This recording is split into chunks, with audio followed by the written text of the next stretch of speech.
paz do Senhor, meus queridos irmãos, que alegria estarmos junto com vocês mais uma vez, né? Hoje, segunda-feira, dia 15 de maio de 2023. O mês de maio já está ao meio e nós prosseguimos, né, pela graça do Senhor. O dia é um dia especial, esse é o dia que Deus fez para nos alegrarmos e regozijarmos na presença do Senhor. Eu agradeço por você estar aí acompanhando essa ministração e eu sei que o Espírito Santo vai falar com você, como tem falado ao longo das nossas ministrações. Deus tem trabalhado de uma maneira assim, muito especial e eu acredito que essa noite não será diferente, né? Deus estará certamente falando ao seu coração, ministrando a sua vida, e eu louvo a Deus por você, louvo a Deus por Deus ter despertado você para estar aí com a gente. Que Deus abençoe muito a sua vida. Hoje vamos continuar falando sobre a igreja e o papel da igreja aí dentro do reino, né? Nós falamos aqui a semana passada sobre várias coisas, definimos aqui, né? Dissemos aqui que a igreja, ela e o reino são coisas diferentes e ao mesmo tempo são a mesma coisa. Explicamos por quê. Porque a igreja, ela é a consequência natural do governo de Deus, do reino soberano de Deus, mas que em termos de abrangência, o reino de Deus ele é muito mais abrangente do que a igreja. Mas a igreja é a personificação, é aquilo que de fato retrata o que é o reino de Deus. E hoje nós vamos continuar, nós vamos estar falando hoje a respeito da atividade da igreja, não é? A proclamação do evangelho. A igreja, ela tem que anunciar o evangelho. Paulo diz, né, que se eu anuncio o evangelho, eu não tenho de que me gloriar, porque me é imposta esta obrigação, e ai de mim se não anunciar o evangelho de Cristo.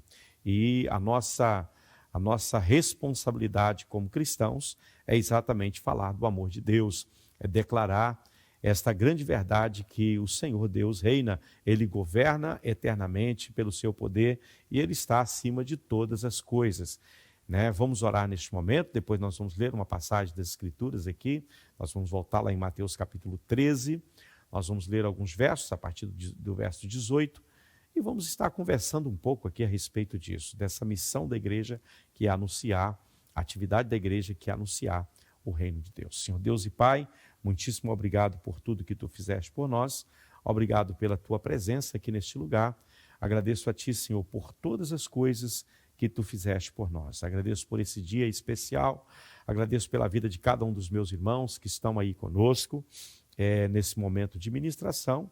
Quero pedir ao Senhor que venha de encontro às nossas vidas e que haja um mover especial do Teu Espírito neste lugar. Obrigado, Senhor, por tantas bênçãos que o Senhor já derramou sobre nós e por aquelas que ainda o Senhor há de derramar, há de manifestar em nossas vidas por meio do Teu Espírito Santo e para a glória do Teu nome, em nome de Jesus. Amém, amém. Vamos ler o texto, Mateus capítulo 13, versículo 18 a seguir, alguns versos aqui para nós. Ouçam, portanto, o que significa a parábola do semeador. Todos os que ouvem a palavra do reino e não a compreendem, vem o maligno e arrebata o que lhes foi semeado no coração. Este é o que foi semeado à beira do caminho. Próximo. E o que foi semeado em solo rochoso, esse é o que ouve a palavra e logo a recebe com alegria. Próximo. Mas ele não tem raiz em si mesmo, sendo de pouca duração. Quando chega a angústia ou a perseguição por causa da palavra, logo se escandaliza. O que foi semeado entre os espinhos é o que ouve a palavra, porém as perseguições deste mundo e as fascinações das riquezas sufocam a palavra e ela fica infrutífera. Mas o que foi semeado em boa terra é o que ouve a palavra e a compreende. Esse frutifica e produz a 100, a 60 e a 30 por um. Jesus lhes propôs outra parábola, daí já vamos entrar na parábola do trigo e do joio, né? Mas vamos voltar aqui, né? Vamos encerrar aqui com o verso 23. O que nós vemos aqui a respeito da atividade da igreja, não é? A igreja, ela é, conforme nós já fizemos menção disso, a personificação da atividade soberana em relação à palavra do reino, como ela é dada na parábola aqui do semeador. Vocês conhecem bem a parábola do semeador. E quando a gente lê, não sei você, mas eu, né, inicialmente, quando não tinha talvez uma grande compreensão desse texto, como tem agora, né, eu não vou dizer que compreendo tudo, mas tenho uma melhor compreensão hoje, né, vou corrigir aqui o que eu disse, grande para melhor,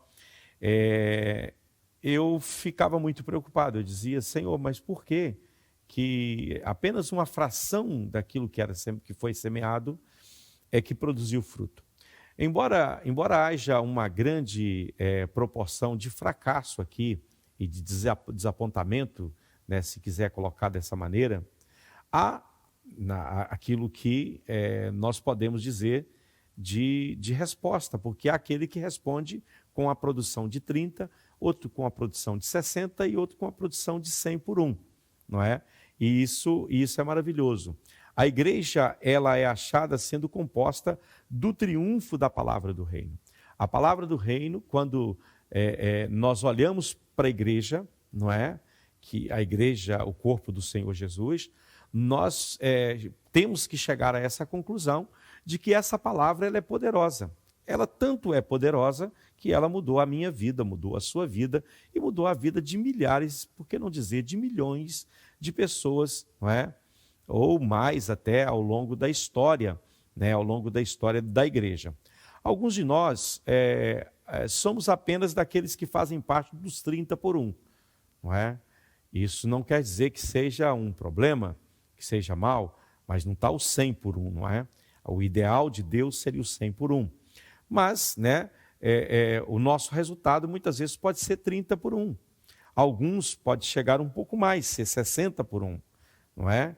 E talvez uma parte também de nós podemos até chegar a ser 100 por um. De qualquer modo, algo aconteceu. A palavra mexeu, ela entrou em nós e o fruto está sendo produzido, né? Algo está aí, não é? Algo está aí, né? E você e eu somos prova viva de que essa semente, esse evangelho do reino, ele tem poder, porque ele mudou as nossas vidas, ele transformou as nossas vidas. Então nós somos evidências, ou seja, testemunhas vivas de que o evangelho funciona, de que o evangelho é poder de Deus. Então veja bem, algo teve que acontecer para você hoje ser cristão e declarar sua fé incondicional a Cristo, declarar o seu serviço incondicional ao Senhor, o seu viver para Ele, andar com Ele, viver na presença dEle, né? Então, é claro que nós desejamos e queremos que Ele tenha tudo o que Ele puder ter. Esse é o nosso desejo e por isso pregamos o Evangelho. Mas não devemos desfalecer quando a semente, né, que for semeada, esse evangelho do reino sendo pregado em todo o mundo, não é? Muitas vezes a resposta não é aquela que nós gostaríamos que fosse, não é? Mas isso nós temos que olhar para o lado bom das coisas, não é? Há muitos que estão respondendo afirmativamente, positivamente, né, ao evangelho que está sendo pregado, né? Isso é justamente o que a igreja é. Ela é a resposta à provocação que o evangelho trouxe, não é? O evangelho sendo anunciado, a constatação que Pedro vai fazer em Atos capítulo 2, versículo 31, onde ele vai falar a respeito desse governo de Deus, né, desse Jesus, a quem Deus, que eles crucificaram e que Deus, né, vai fazer dele o Senhor e Cristo. Acho que é o próximo verso, não sei. Não está aqui no meu escrito, não é? Nesse momento. Então, o que nós sabemos é que essa proclamação, ela aconteceu no passado e as coisas começaram a fluir. Jerusalém, Judéia, Samaria e confins da terra. Isso é maravilhoso. Então, a igreja, ela é o resultado de 30, de 60 e de 100 por um, né? Da ministração, né, do anúncio do evangelho do reino. É exatamente o trigo, né, que são os filhos do reino, contra os filhos do diabo, né, aqueles que são semeados, o joio do mal que é semeado. E nós damos graças a Deus, porque que nós podemos verdadeiramente afirmar que somos filhos de Deus, que somos pertencemos aos filhos do Senhor, não é? Nós não somos o joio do mal, nós somos o trigo do bem. Então, essa tem que ser a nossa consciência. Nós não fomos colocados na surdina, na calada da noite, não. Nós somos semeados à luz do dia. O nosso Pai Celestial nos semeou. Nós somos os filhos do reino. Então, a igreja, para além de ser tipificada aqui pelos 30, 60 e 100 por 1, além dela ser tipificada também, né, pelos filhos do reino, ela também ela é personificada também ela é a personificação da verdade, não é? Através do pão asmo. Há aquela igreja que está inchada, né? Aqueles movimentos que são movimentos inflados, inchados, mas nós estamos com 1 Coríntios 5 e 8. Nós fazemos parte do asmo do Senhor, não é? 1 Coríntios capítulo 5, versículo 8. Nós somos os asmos do Senhor que Paulo fala, né? Por isso celebremos a festa não com vinho fermentado, nem com fermento do mal e da maldade, mas com o pão sem fermento, o pão da sinceridade, o pão da verdade. Então, eu glorifico a Deus, eu louvo a Deus por isso, porque isso espiritualmente significa que o fermento, ele tem sido expulso da igreja. Existem os asmos de Deus, existem aqueles que não estão inchados, conforme está lá em Abacuque, capítulo 2, né, e também em 1 Coríntios, não são aqueles que estão inchados, né, como está no capítulo 6 de 1 Coríntios.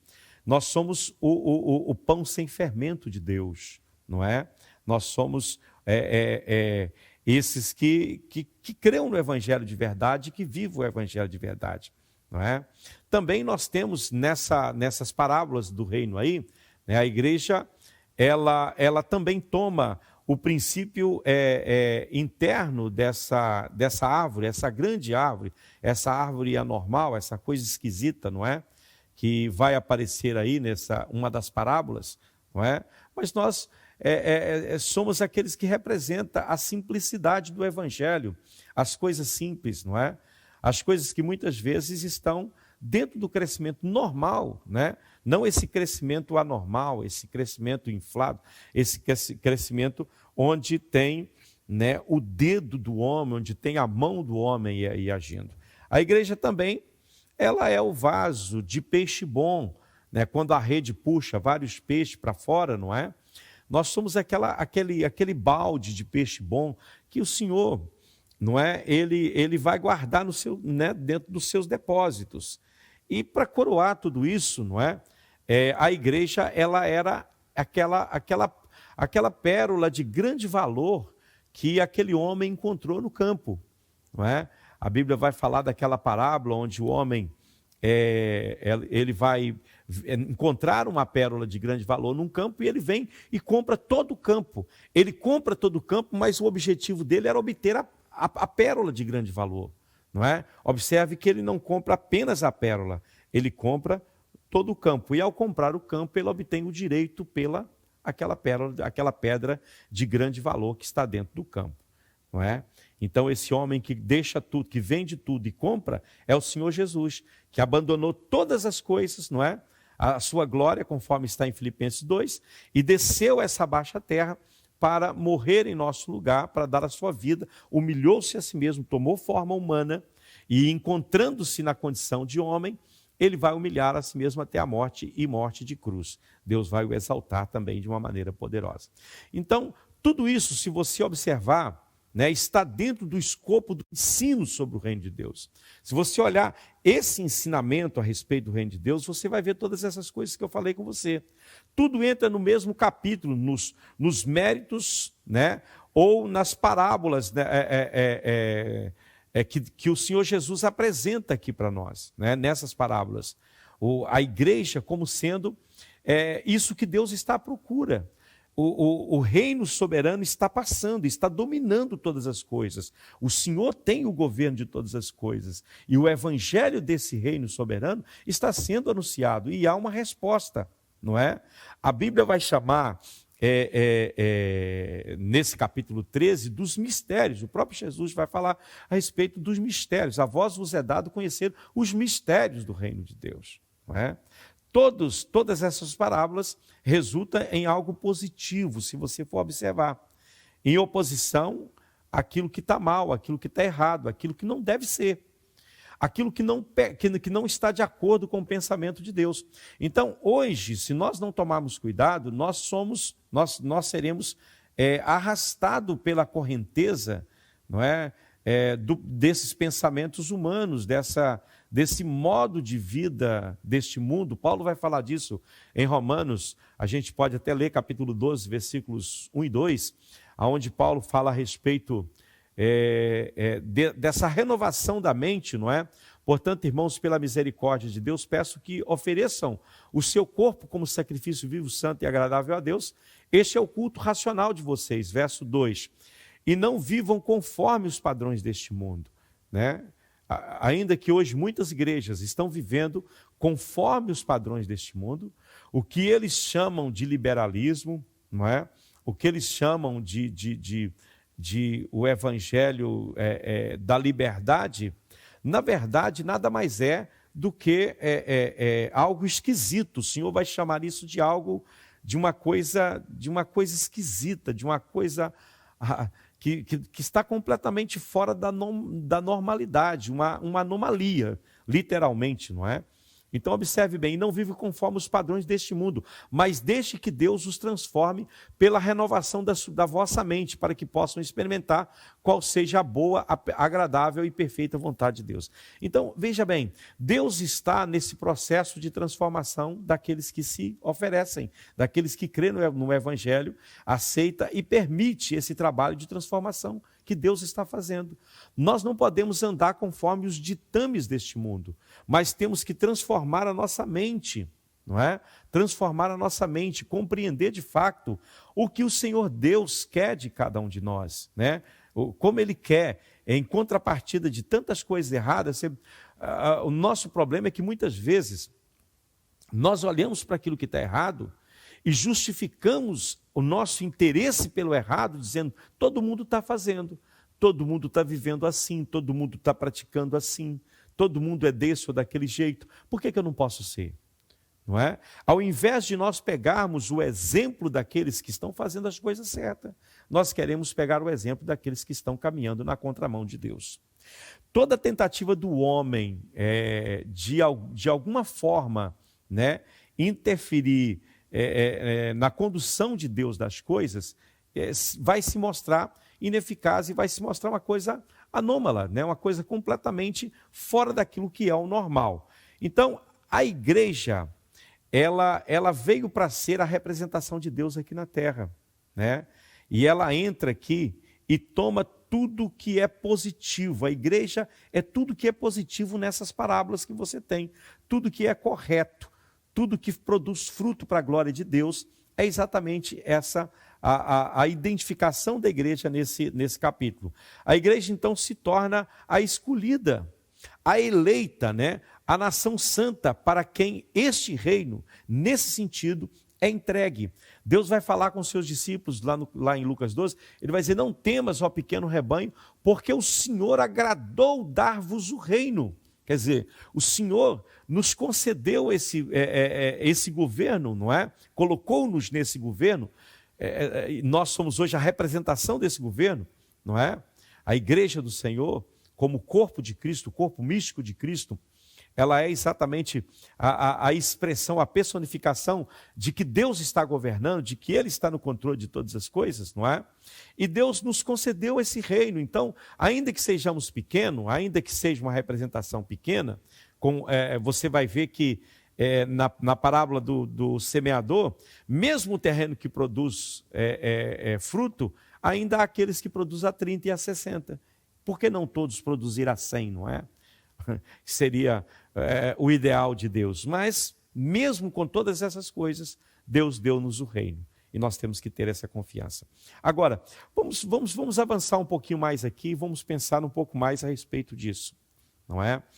A igreja não é apenas a personificação do fruto, né, e triunfo do governo soberano de Deus. A igreja não é apenas isso, né? Ela também é aquilo no qual o imediato poder desse governo é centrado, né? E então é mediado. É através da igreja que Deus manifesta o seu poder aqui neste mundo. E a mediação desse governo é feita por meio da igreja. A igreja é que é a responsável, e foi-lhe dado esse poder, não é? Para ser o canal de condução das pessoas para dentro daquilo que é a personificação do reino de Deus, que é a igreja do Senhor. Então, a igreja tem que levar a mensagem, e através da mensagem pregada, as pessoas, por meio da igreja, se tornam aí, não é? Parte do corpo do Senhor Jesus Cristo. Então, essa é a primeira grande verdade sobre a igreja, naqueles primeiros dias, né? Como lemos aqui alguns versos na ministração anterior, né? Quando o reino ele entra em vigor, ele é anunciado, Cristo está no trono, o Espírito Santo desceu no dia de Pentecostes, é um anúncio de que o governo de Deus, o soberano governo de Deus está, né, dominando sobre todas as coisas, não é? A igreja, ela é então essa agência de Deus, onde o aflito, o necessitado, aquele que está enfrentando problemas, ele vai encontrar alívio para a sua alma. Aquele que está em busca, não é? Olha para esse mundo e vê tanta injustiça, vê tanta maldade, e ele diz, não é esse o pensamento de Deus, né? Ainda que Deus esteja controlando todas essas coisas, não é? Deus está no controle porque ele está no trono, mas esse não é o pensamento de Deus. Isso é contrário àquilo que é o pensamento de Deus, não é? Então Deus muitas vezes usa essas coisas que para nós parece ser algo assim até paradoxal, né? Como é que Deus permite isso e tal?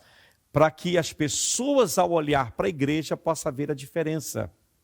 A igreja, ela exatamente está aqui como luz do mundo e sal da terra, não é? Então, isso é algo maravilhoso, é uma verdade maravilhosa para nós.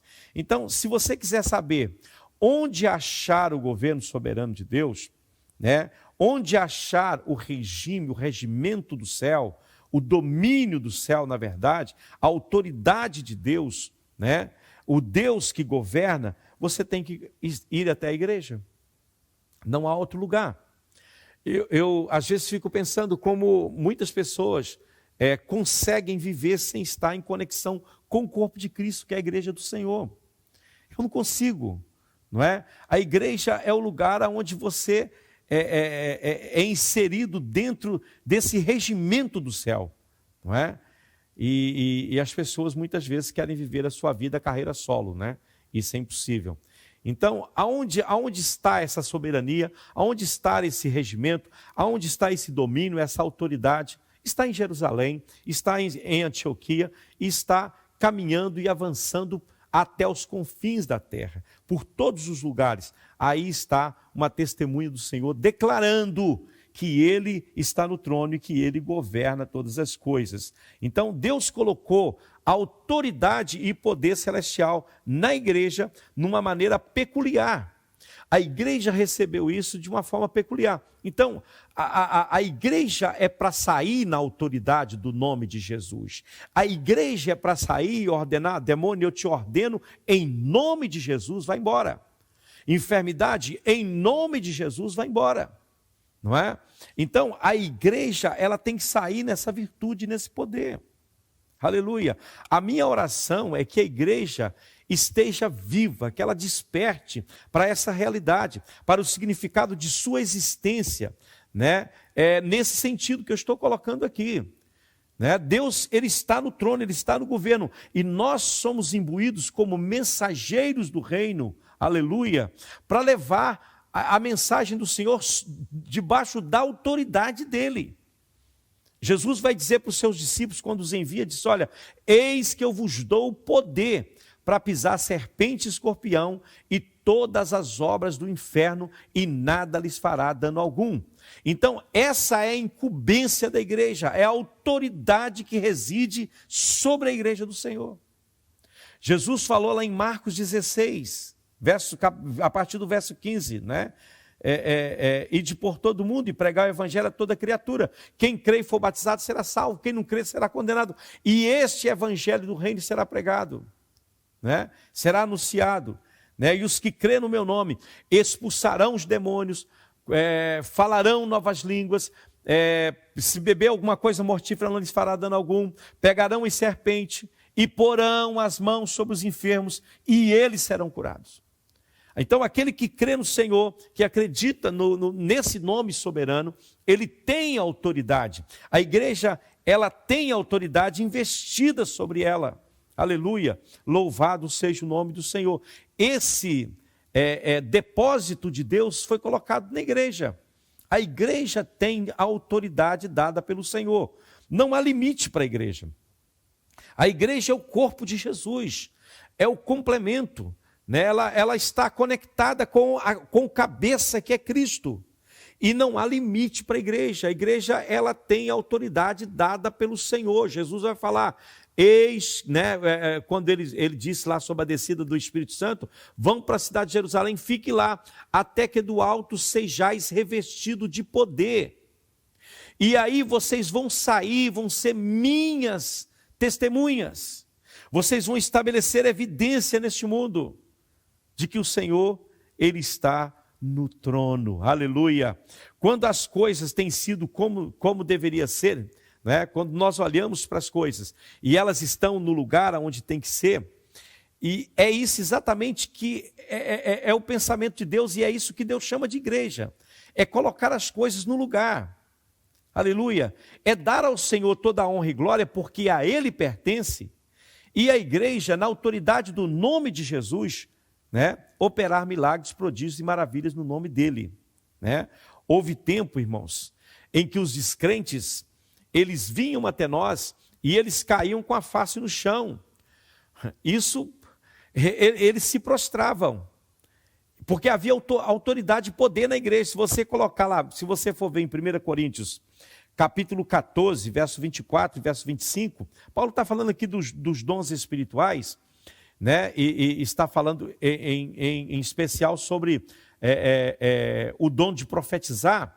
Ele vai dizer assim, se todos profetizarem e entrar ali um não crente, né, ou um não instruído, ele será convencido por todos e julgado por todos. Verso 15, verso 25. Os segredos que ele tem no coração se tornarão manifestos. E assim, olha que coisa maravilhosa, prostrando-se com o rosto em terra, adorará a Deus, testemunhando que Deus está, de fato, no meio de vocês. Esse testemunho nós temos que carregar ele conosco, aleluia. Oh, irmãos, bendito seja o nome do Senhor, que essa restrição, por conta da santidade divina, possa se achar na igreja, que essa distinção, que as pessoas possam olhar e dizer, não, Deus está de fato no meio de vocês. Há uma unção diferente, há um poder diferente. A igreja é o assento dessa atividade judicial da soberania de Deus. A igreja é para ser testemunha disso. Aleluia! Oh, louvado seja o nome do Senhor. Assim é que deve ser. A igreja carrega sobre si essa autoridade maravilhosa. Aleluia! Pelo poder do nome de Jesus. Então, esse governo soberano de Deus, ele é mediado por meio da igreja. A igreja, ela é essa mediadora, ela está aí, ela é a expressão desse poder no mundo, não é? Essa manifestação, a igreja, quando ela assume o seu lugar verdadeiramente, ela expressa e manifesta essa autoridade de Deus aqui no mundo, né?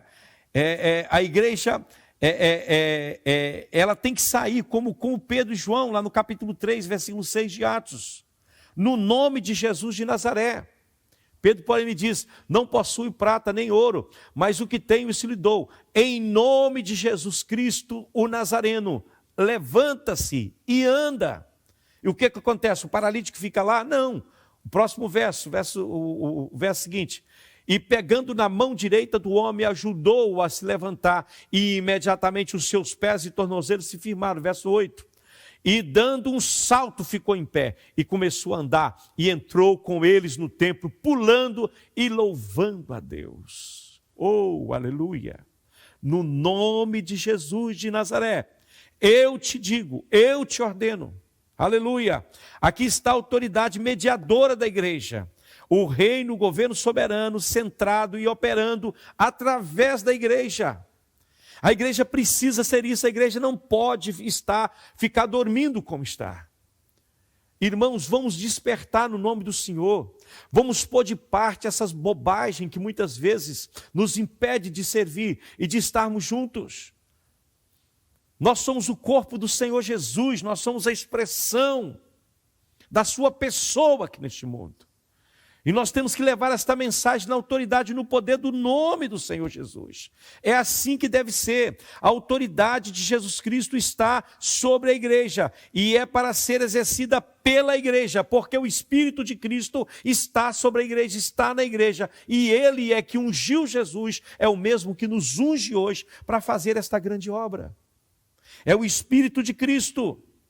Aleluia, Mateus 16, verso 19, Jesus vai dizer para Pedro, eu dar-te-ei as chaves do reino dos céus, o que ligares na terra será ligado nos céus, e o que desligares na terra será desligado nos céus. Aleluia, se isso não é autoridade nos céus e na terra, o que é então? Quando Jesus disse, eu estou te dando a chave, o que você ligar aqui será o que foi ligado lá, o que você desligar aqui será o que foi desligado lá. Isso é nada mais é do que autoridade. Se isso não é autoridade, não sei o que é autoridade. Essa é a autoridade, irmãos, daquele que está lá no capítulo 28 de Mateus, verso 8. A quem lhe foi dado todo o poder nos céus e na terra. E é através do poder desta vitória de Cristo que nós declaramos, através do poder no nome desse Jesus, desse Jesus de Nazaré, é que nós declaramos em nome do Senhor. A nossa autoridade está baseada sobre um nome, o nome é o nome de Cristo. Quando nós saímos sob a autoridade desse nome. Aleluia, louvado seja o nome do Senhor. Aleluia. E a expressão dessa ordem divina, irmãos, ela é do céu. Ela é trazida dos céus para nós. A igreja, ela é, para além de tudo isso que eu falei, ela é aquela na qual o caráter da ordem divina, da ordem celestial, do governo divino, é expresso. Aleluia. Hoje muitos crentes estão tímidos, irmãos, com medo. Eles têm medo de tudo, eles têm medo de todas as coisas. Nós vivemos em pânico constante. Eu fico triste quando ouço da boca de um crente dizendo, olha, eu estou com medo disso e daquilo. Irmão, em nome de Jesus, você pertence ao governo soberano de Deus. O Senhor Jesus, em seu grande amor que Ele te amou, Ele te trouxe para perto. Você que estava longe, agora você está perto dEle. Você faz parte da comunidade dEle. Então tenha coragem. Aleluia. Se o reino de Deus, se o reino dos céus, ele está no nosso meio, não é? Um dos aspectos desse reino, um dos componentes fundamentais desse reino, a natureza desse reino é exatamente essa autoridade que está sobre a igreja, né? O caráter desse reino expressa por meio da igreja. A igreja é a expressão disso, né? Agora, isso não é apenas oficial, isso não é apenas eclesiástico, não é? Isso é espiritual, isso é, aleluia, na esfera moral, na sua própria natureza. Aleluia, isso é algo espiritual. Ah, eu pertenço a esta igreja, e essa igreja, essa denominação tal tem muito poder. Irmão, para com isso em nome de Jesus. Isso não tem a ver com algo institucional ou eclesiástico. Não, senhores. Aleluia. E também não é oficial. Eu sou pastor e por isso tenho esse poder. Eu sou um presbítero, eu sou um evangelista, eu sou um apóstolo. Cuidado, eu sou. Não é com base nisso. Essa autoridade ela é totalmente espiritual. Aleluia. E nesse ponto nós devemos estender os nossos olhos, não é? E olhar para mais longe, olhar para mais distante, não é? E vemos como o Senhor Jesus Cristo encara essa questão de autoridade. Quem é que tem poder no reino? Nós precisamos voltar lá para 3 capítulos de Mateus, os capítulos 5, 6 e 7 do livro de Mateus, onde temos aí o evangelho, né, o sermão da montanha de Jesus. Pois lá há uma revolução completa sobre isso que você está pensando. Ah, não, ele é um oficial. Ah, não, ele pertence à igreja tal. Ah, não, irmão, em nome de Jesus, escuta o que o Senhor tem para nos dizer aqui dentro disso. A inteira concepção do poder é completamente mudado quando você observa o que o Senhor Jesus está ensinando aqui nesses 3 capítulos. A virtude aqui, dentro desses 3 capítulos, é preeminente. O caráter aqui é algo predominante. O que o Senhor está vendo aqui é a questão da virtude do caráter. Aleluia! Não é a questão do ofício ou de uma eclesiologia, não. O que ele está vendo aqui é virtude e caráter. O Senhor está tratando exatamente disso. Os verdadeiros valores são identificados no que você é, naquilo que você é, e não naquilo que é oficial ou é organizado, não é na organização, não é na oficialidade das coisas. Porque tem muitas pessoas que têm sobre eles a unção, a consagração, a separação, mas não têm domínio no reino. E tem pessoas que não têm nenhum tipo de consagração sobre elas, mas têm autoridade no reino. Olha o que o texto vai dizer nas bem-aventuranças, por exemplo. Bem-aventurado quem? Bem-aventurados os mansos, porque eles, os mansos, herdarão a terra. Então quem herda a terra? Não é o oficial, é o ordenado. Não, é os mansos. Isso revoluciona tudo, sim ou não? Isso mexe com a cabeça da gente por completo. Isso é uma revolução de ideias aqui que eu estou trazendo. Olha o que o texto vai dizer nessas bem-aventuranças. Bem-aventurados os humildes de espírito, porque deles é o reino dos céus. Olha que coisa impressionante aqui, irmãos. Pare e pense sobre isso, não é? Isso abre um campo muito amplo. Eu não tenho tempo para falar de tudo isso, não é? Eu posso falar disso numa outra ocasião. Eu até posso trazer aqui um estudo, um ensino sobre o reino e ministrar-vos sobre o sermão do monte de Jesus, que é muito interessante a gente observar o que está ali. Mas agora, se você quer uma síntese disso, tudo aqui nesse sermão é resumido exatamente nisso, que o reino é, de uma perspectiva, a expansão da natureza do caráter daquele que é soberano, e que isso tem que ser encontrado na igreja, o caráter de Cristo. É uma questão de caráter, irmãos, é uma questão de virtude. O Senhor, ele só vai agir na vida de quem carrega isso, não de quem carrega uma nomenclatura ou algum tipo de ofício. Havia muitos que trabalhavam, não é, como oficiais da palavra naquele tempo, os fariseus, os saduceus, não é, os escribas. E você vai ver que no final do Sermão do Monte, a Bíblia vai dizer que, tendo Jesus concluído esse discurso, o povo se maravilhava da sua doutrina, porque ele os ensinava com autoridade, e não como os fariseus, né? O capítulo 7, o último verso do capítulo 7, vai falar que Jesus ensinava, né? Porque ele as ensinava como quem tem autoridade, e não como os escribas. Olha aí, o que está implícito aqui é exatamente essa questão. A autoridade que é depositada sobre a igreja, é depositada sobre uma igreja cujo caráter, não é? E a vida e as virtudes são virtudes celestiais, e o caráter é o caráter de Cristo. Talvez pensemos no reino como algo muito grande, né? E geral, operando de uma forma ativa no mundo inteiro. independentemente de qualquer coisa e de tudo aquilo que é contrário a ele. Mas não devemos seguir por aí, né? Ele vai trabalhar em tudo isso, mas o objetivo é produzir uma expressão exata do caráter de Cristo. Ele vai estar trabalhando em toda a massa, mas dessa massa ele vai levantar os escolhidos, que é a igreja, não é? Ele vai levantar aqueles que vão responder afirmativamente a esta mensagem do Evangelho. E isso tem a ver com o caráter do reino, não é? Ele trabalhará até que tenha esse núcleo que expressa o caráter daquele que está no trono. O Espírito está trabalhando para levantar essa noiva gloriosa, essa noiva sem mácula, sem ruga, sem defeito, mas santa e preciosa diante do Senhor.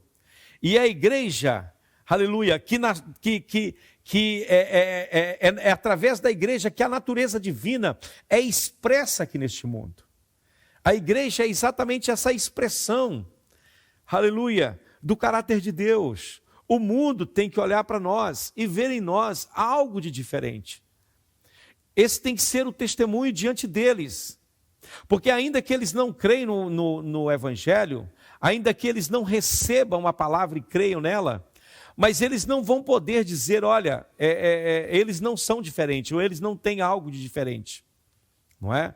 Porque a própria presença de Deus em nós vai marcar essa diferença face ao mundo. Então o mundo, ao olhar para nós, vai ver e vai contemplar esse caráter de Cristo, essa natureza de Cristo, essa virtude de Cristo, né?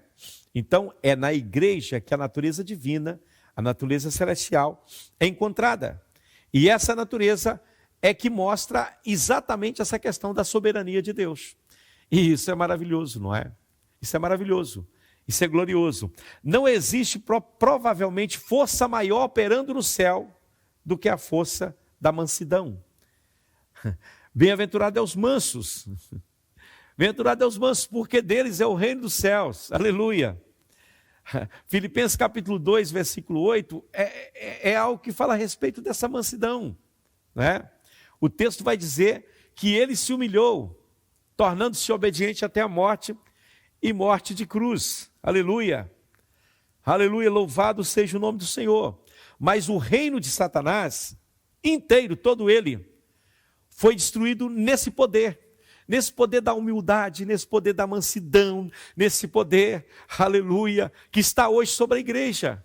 Então, quando eu vejo o homem querendo sobressair e mostrar autoridade por meio dos seus diplomas e títulos, isso me preocupa bastante, né?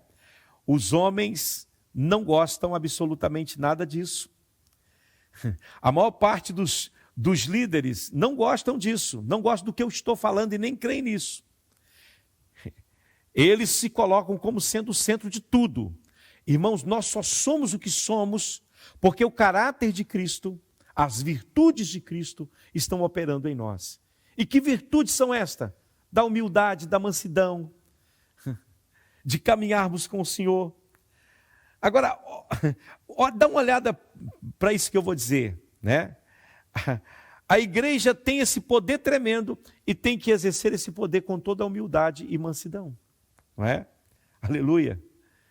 Esse estado aí de ser pobre de espírito, esta mansidão, esse ser perseguido por amor à justiça e tudo o resto que vem depois aí, não é? Que você vai lendo esse texto, provavelmente no capítulo 5 aí, não é? Tudo que vem a seguir é intrínseco à igreja, por conta do caráter de Cristo e das virtudes de Cristo que repousam sobre nós.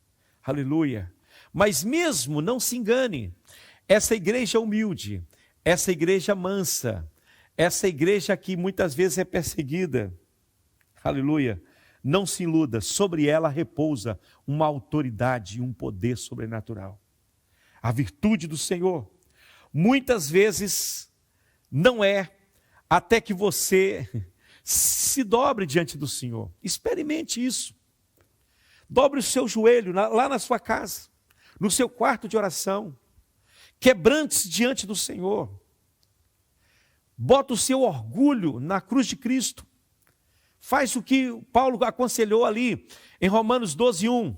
Coloca sobre o altar o seu eu, em nome do Senhor Jesus. Você, pastor, você líder que se acha muito grande, pega isso e coloque sobre o altar. Quebrante-se diante do Senhor. Aleluia. E você vai chegar à presença de Deus.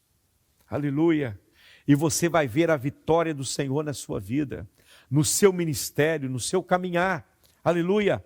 Essa é a essência do reino, da soberania desse reino. E tudo isso é para que a igreja, aleluia, ela possa compreender que toda a glória é para o Senhor. Mesmo quando a igreja é usada na maior força, e na maior força de expansão, ela precisa entender que quem está no trono se chama Jesus Cristo. Ele é o Senhor de tudo. Aleluia. Bendito seja o nome do Senhor. E eu quero concluir a minha palavra hoje, falando sobre algo que Paulo fala em Romanos. Em Romanos, Paulo vai dizer que Cristo é herdeiro e nós somos co-herdeiros com ele, no capítulo 8 de Romanos. Lá Paulo diz que somos herdeiros de Deus e co-herdeiros de Cristo. Se é certo que com ele padecemos, também com ele nós seremos glorificados, né? Então, a igreja, ela é a co-herdeira com Cristo da herança celestial, né? Desse governo soberano, nesse tempo e também nos séculos que estão por vir. Não é? Se você pegar lá em Apocalipse, capítulo 21, capítulo 22, né? Nós podemos até ler isso, capítulo 21, verso 24, de Apocalipse, lá vai falar um pouquinho sobre isso, não é? 21, 24, e as nações andarão mediante a sua luz, e os reis da terra lhes trazem a sua glória. Capítulo 22, versículo 1 e 2. O próximo capítulo, 22, versículos 1 e 2. Olha que coisa interessante. Então o anjo me mostrou o rio da água da vida, brilhante como cristal, que sai do trono de Deus e do Cordeiro. Aleluia. E no meio da praça da cidade, e de uma e de outro lado do rio, está a árvore da vida, que produz 12 frutos, dando seu fruto de mês em mês. E as folhas da árvore são para a cura dos povos. Aleluia, aleluia, louvado seja o nome do Senhor. A igreja, ela é a co-herdeira com Cristo da herança e desse governo soberano nos séculos vindouros. Nós sabemos disso na autoridade da própria Escritura. A própria Bíblia diz isso, conforme eu citei aqui as palavras de Paulo. A igreja é herdeira do trono, aleluia, do mundo que está por vir, aleluia, do lugar administrativo com o Senhor Jesus Cristo. Estará lá juntamente com ele a sua noiva, a sua igreja, né? Aleluia, e tudo mais que for acrescido a isso. Pois quando nós pensamos em uma cidade, nós pensamos que essa cidade ela não é de si mesma, não é? A não ser que naqueles tempos onde havia cidade-estados, não é? Quando falamos de cidade, pressupõe que há uma nação, não é? E quando a gente fala de uma nação, nós estamos falando de governos, de alguém governando sobre uma nação, e de governos que são imediatos, não é? Desse que governa. Então, eu vejo em tudo isso a igreja de Cristo na eternidade, nos anos por vir, ela exercendo a autoridade juntamente com Cristo. Porque o texto vai dizer, não é? Que bem-aventurado e santos aqueles que fizer parte da primeira ressurreição, porque sobre eles não terá poder a segunda morte, mas serão sacerdotes de Deus e de Cristo, e com ele reinará durante 1000 anos. Eu vejo a igreja como fazendo parte do governo. Jesus fala disso nos seus escritos. Paulo faz menção desses ensinamentos de Cristo, desse lado da igreja como co-herdeira do Senhor. E isso é maravilhoso, aleluia. E esse pensamento deve estar entronizado aqui dentro do nosso coração, porque às vezes nós estamos neste mundo e vemos a igreja sendo tão combatida, vemos a igreja sendo tão, muitas vezes, humilhada, e a luta é grande, a perseguição é grande. Irmão, vai chegar o tempo em que tudo isso vai terminar. O próprio Jesus, ele disse, bem-aventurados sois vós, lá em Mateus mesmo, 5, né? Quando vos injuriarem, mentindo, disser todo mal contra vós, por minha causa, alegrai-vos e exaltai-vos, porque é grande o vosso galardão nos céus. Aleluia. Então, a igreja, ela tem que se preocupar quando ela não está sendo perseguida, ou não está havendo alguma oposição. É o que eu disse aqui inicialmente, não é? Na minha ministração, nessa ministração de hoje, e na ministração da semana passada. Eu disse o quê? Quando o evangelho é proclamado, e há um anúncio de que, não é? O sacrifício do Cristo foi aceite diante de Deus, essa mensagem vem por meio da descida do Espírito Santo, no dia de Pentecostes. Quando esse anúncio chega para a igreja, ele desperta a fúria do inferno, a oposição, a perseguição. Então, quanto mais você se submete a Cristo, tanto mais você se torna odiado pelo mundo e pelo inferno. O diabo, ele não vai dar trégua, ele não dá trégua, não é? Ele não dá trégua. Paulo diz que a nossa luta não são contra pessoas, mas são contra principados e potestades, porque eles querem por todos os meios governar a região celestial. Mas a igreja, ela é para ser aquela que exerce autoridade, né? Que exerce autoridade sobre o mundo espiritual. Sobre o mundo espiritual. A igreja deveria determinar muitas coisas. Ela deveria estar na vanguarda, não é? Mas muitas vezes não conseguimos nos posicionar assim, porque não entendemos que quem nos chamou, ele nos chamou e nos deu autoridade.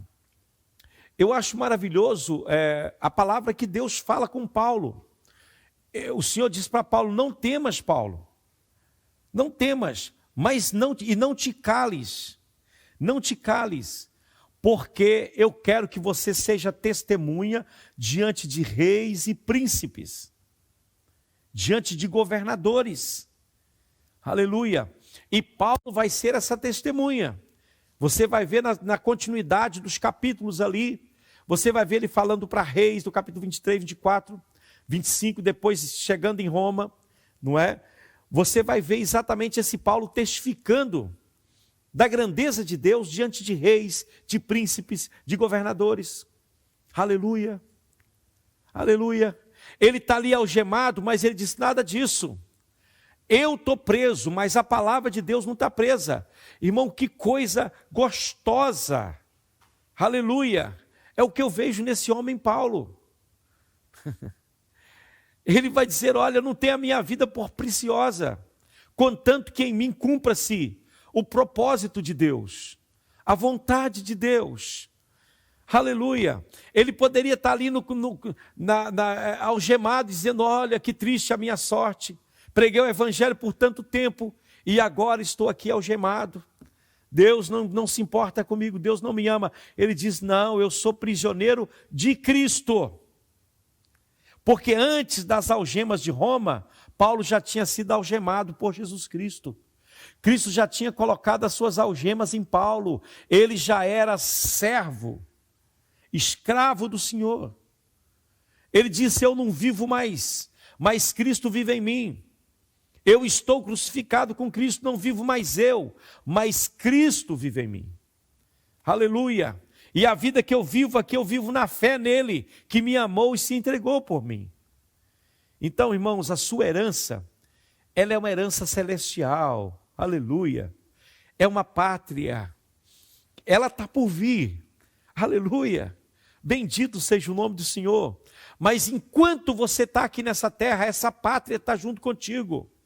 Porque pátria celestial ali no texto original, das Escrituras, é uma referência, a palavra usada ali é a palavra pater, que quer dizer pai.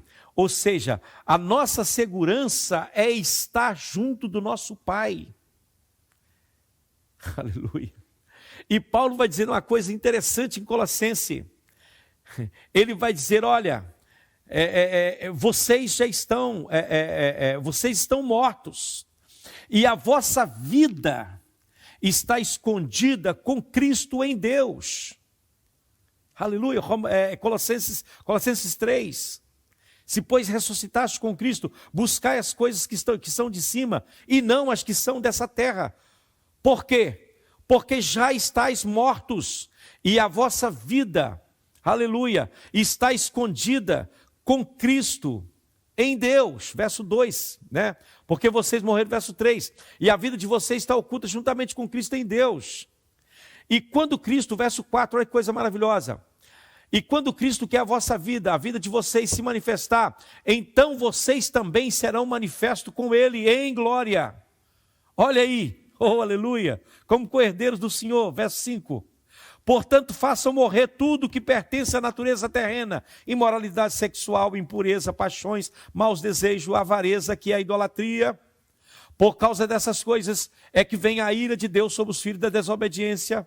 Vocês também andaram nessas coisas no passado, quando viviam nela, mas agora, porém, abandone igualmente todas essas coisas: ira, indignação, maldade, blasfêmia, linguagem obscena, falar mal. Não mintam uns aos outros, uma vez que vocês se despiram da velha natureza com as suas práticas e se revistam da nova natureza que se renova para o pleno conhecimento, segundo a imagem daquele que a criou. Aleluia!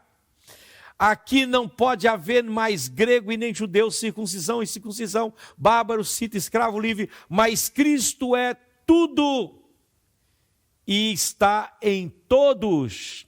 Oh, aleluia! Oh, aleluia! Oh, aleluia! Nós pertencemos à igreja do Senhor. Oh, que honra é pertencer à igreja de Cristo. Que privilégio. Privilégio nós temos. Nós morremos com Ele. O texto de 2 Coríntios vai dizer, se um morreu, todos morreram. Mas o texto de Colossenses vai dizer, se pois, é uma pergunta, será que você ressuscitou com Cristo? Se você ressuscitou, então busque as coisas que são lá de cima. Oh, aleluia, louvado seja o nome do Senhor. Vamos orar neste momento, irmãos, vamos terminar o nosso tempo que acabou. Que Deus abençoe você grandemente, a sua vida, a sua casa, a sua família. No poderoso nome de Jesus. Pai, em nome do Senhor, eu te dou graças. Eu coloco em tuas mãos, ó Deus, a minha vida, o meu ministério, tudo que eu sou e tenho, posso fazer, está diante de ti, Senhor. Obrigado por tudo que tu já fizeste, por aquilo que vais fazer. Obrigado pela vida deste meu irmão, dessa minha irmã, desse pastor, desse obreiro, desse servo teu, dessa serva tua. Peço ao Senhor que conduza a vida dos teus filhos e das tuas filhas, Pai. Que o teu Espírito Santo desça com poder, Deus, sobre a vida deles. E que a mão potente do Senhor esteja sobre esta igreja, sobre este ministério, Senhor. Que cada um de nós possamos entender o nosso papel nesse grande programa do Senhor. Que é exatamente ser a expressão da sua pessoa. Aleluia, possamos demonstrar através da nossa vida as virtudes e o caráter do reino de Deus. E que esse poder do reino, ele possa se manifestar através da nossa vida como igreja do Senhor. Não nos deixe ficar parado e nem desanimado, Senhor, mas nos ajude a cumprir a nossa missão aqui. Sabemos que não estamos sozinhos, Senhor, mas o Senhor está conosco. Obrigado por essa certeza que o Senhor nos dá.